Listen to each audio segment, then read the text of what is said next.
Yo, what it is, YouTube? It's your boy DC coming back with another bullseye of a video here today on the channel. We're gonna be doing the tiers list video here today of the best pro plugins to use when you're mixing a beat.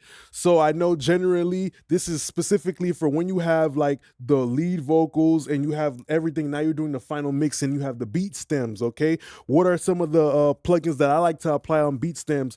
And you know, down below, guys, let me know what are some of the plugins that you like to use when you're actually mixing a beat, or even when you're creating a beat. Maybe you have a plugin or here or two. I know usually when people make beats, they don't really use plugins like that. They just pick the best sounds, because if you got a great tomato, it's easy to make good tomato sauce. So if y'all like the video, don't forget to like, comment, and subscribe. Suggest more ideas down below. Let me know how you guys feel about the list. So let's get to this. The tiers. The first one is going to be mix and master tier. That's the top tier, the best of the best. Okay, then we have rough mix, which is going to be like those plugins that are good for the demo specifically, maybe like the first version of the mix, you know, that you kind of like, but then you take a week or two and you come back to it and revisit it. You might change it. Then we have template, you know, some of those, you know, drum bus plugins, or, you know, music beat making plugins that are good enough to automatically be in a template, but you might change it when you actually start to listen to the stems with everything all together. Debatable, some of the stuff you don't use right before you delete it. All right. So let's look at what we got here. So generally, when it comes to you know, using like a bus compressor, I might possibly use it on my drum bus, and I'm talking about the beat stems today, guys. Okay, I might use the drum bus, you know, compressor sometimes. I don't do it a lot. In the case, if I do it, I might use it. I said do it. If I do it, then what I'll do is I might parallel blend it. I might really like trash the drum kit, and I'll parallel blend it, and sometimes that gives a great depth. Now if you have a situation where you already got a 2-track beat, you bought the stems and everything is sounding good, usually like the sound of the drums is already kind of like good though, low key. That's why you even bought the beat. That's why you felt like the beat was good enough, because the sounds in the way the vibe was inspired you. Okay, so when it comes to, you know, mixing, I often find myself on the hip-hop kicks using something like the Voice of God, you know, because you just usually want to enhance you know, some of the beat making plugins. What are some of the plugins that you guys like to use to make the kick hit harder? I know everybody has different stuff. Some use EQ, use saturation, they use both. But what are some of the plugins that you like to use to make drums hit harder for rap music? Voice of God, I like how it's like that resonant bump, and I like to use it especially on 808 or the kick, or especially on parallel channels. And I like parallel channels because they keep that original vibe, but they just kind of slip it underneath. They slip it under the table, like slipping a note under the table at a restaurant or some shit, or slipping in a note when you was in school. You know, it's just very sneakily sending a message, you know, giving more thud to, you know, hip hop drums and basses and stuff like that. All right.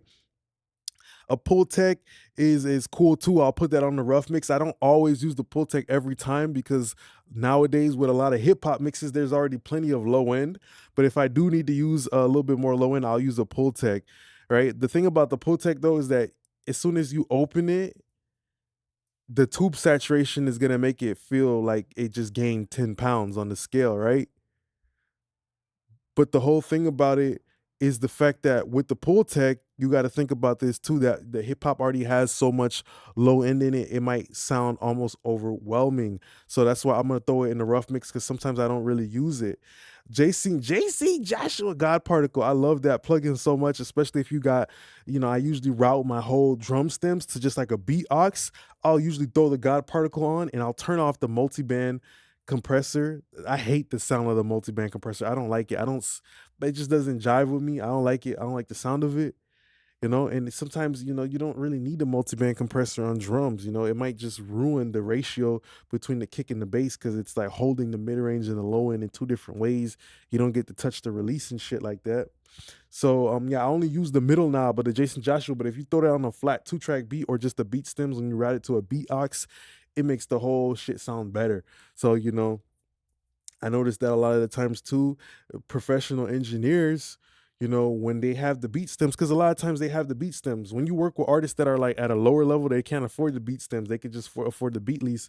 But people who can afford the beat stems, the beats are usually like pretty good. They got a pretty good ear. So sometimes I just slap on that Jason Joshua God Particle, crank it up a little bit, and it just gives me more of what we already liked because the artist already liked the beat. Okay, so then when it comes to the deharshing plugins, I'm gonna have to put the spectral shaper that is inside of my template. I like the spectral shaper on hi-hats and open hats because sometimes beat makers in FL Studio, they'll put that fresh air on, their master fader, and they'll print out the tss, and sometimes the open hi-hats and the hi-hats, they just feel too sizzly, or maybe the top end of the hi-hats are starting to clash with the top end of the vocal. You want your vocal to have that Listerine mouthwash type of high end. You feel me? You want it to have high end, but sometimes it's about taking away a little bit of high end from the hi-hats or the open hats, but you don't want to lose presence and make them feel gray. So that's where you might find yourself using the spectral shaper, and I don't always use it, but I think Soothe is really good for something like that. All right.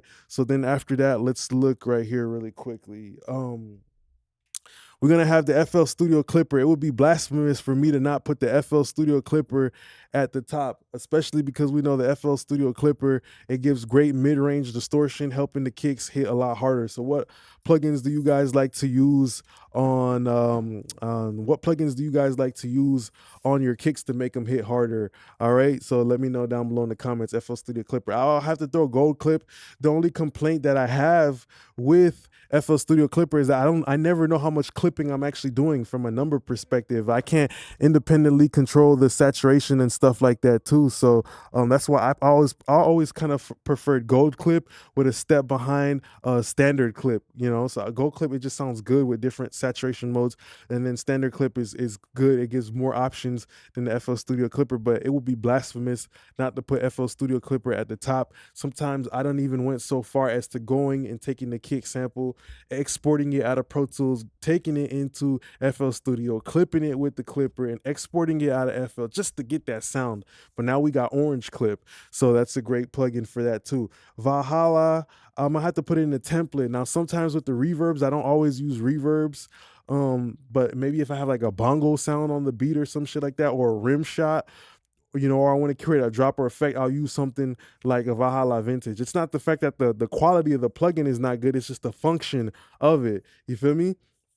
So with the vintage reverb, well, a lot of times with hip hop stuff, you want it to be very dry. So I don't find myself throwing reverb on instruments and stuff like that. I wanted it to kind of be dry and maybe let the lead vocal have that wetness. So down below, do you guys like to use reverb on your beats, or maybe a certain element, maybe certain types of like automation, maybe like now you want to you want to add a little bit more reverb to the piano in the second verse, and maybe dry up the lead vocal and take some reverb away to create like a moment, a euphoric moment or some shit like that.